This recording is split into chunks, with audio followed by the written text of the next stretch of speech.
welcome to today's On This Day in Tudor History. I'm Claire Ridgway. I run the Tudor Society and the Anne Boleyn Files websites, and I've also written several Tudor history books.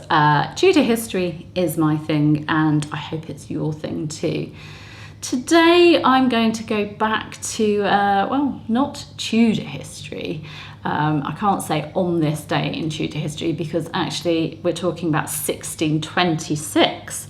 So that's Stuart, that's in the Stuart period. But I'm actually going to talk to you about Tudor history because this man who died on this day in history, the 13th of July 1626, was a Tudor man. He was a prominent Tudor man.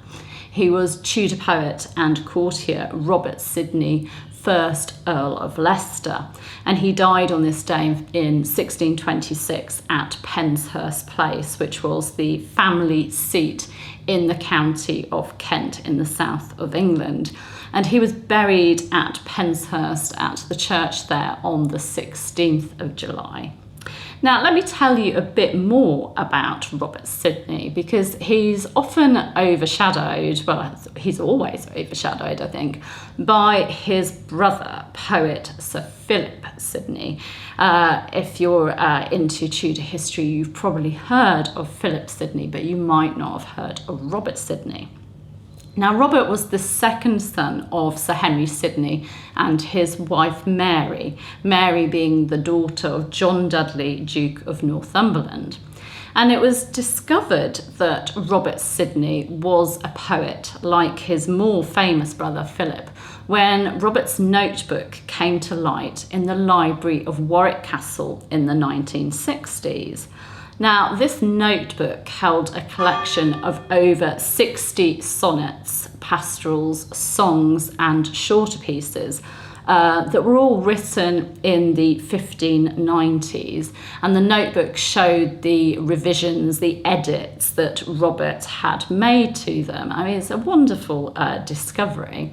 It had a 19th century leather binding, and researchers found that it had been acquired in 1848 after the library at Penshurst Place, the Sidney family home, had been broken up and sold. Now, although the poetry collection had been misattributed, scholar Peter Croft was able to identify Robert Sidney's handwriting, and he went on to edit and publish Sidney's poems with Oxford University Press. The British Library purchased the notebook at Sotheby's in 1975, and so it's now part of their collection. And here is the British Library's description of the book. Autograph volume of poems by Robert Sidney with his revisions, 46 quarto leaves in 19th century black Morocco gilt, written for Sidney's wife Barbara Gamage, but inscribed by him for the Countess of Pembroke, his sister. Now, I'll give you a link to read an article on the British Library's website, as that gives more details about Sidney, the manuscript, its provenance, and the poetry, along with a selection of poems from the manuscript. But I just wanted to share with you Robert Sidney's Sonnet 31, because I think it's a fitting tribute on the anniversary of his death to actually share a piece of his work with you. I really must apologise to Robert Sidney if he's looking down on me for the way that I read his sonnet, because it probably would be best recited by perhaps some Shakespearean actor who's used to treading the boards and reading things like this. But I will try my best. Forsaken woods, trees with sharp storms oppressed, whose leaves once hid the sun, now strew the ground, once bred delight, now scorn, late used to sound. Of sweetest birds, now of hoarse crows the nest, gardens which once in thousand colours dressed, showed nature's pride, now in dead sticks abound, in whom proud summer's treasure late was found, now but the rags of winter's torn coat rest. Meadows whose sides late fair brooks kissed, now slime, embraced holds, fields whose youth green and brave, promised long life, now frosts lay in the grave. Say all, and I with them. What doth not time, but they who knew time, time will find again. I that fair times lost on time call in vain.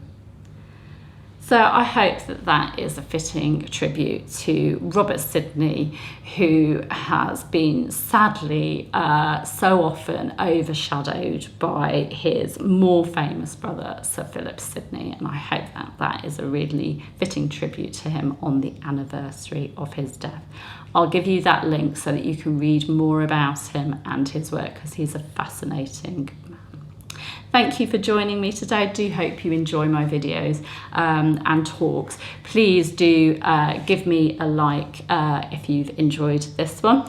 You can subscribe by clicking round about there. You can hit the bell to be notified as new videos go live as well. And I do appreciate you following my work. I'll see you tomorrow. Take care. Bye-bye.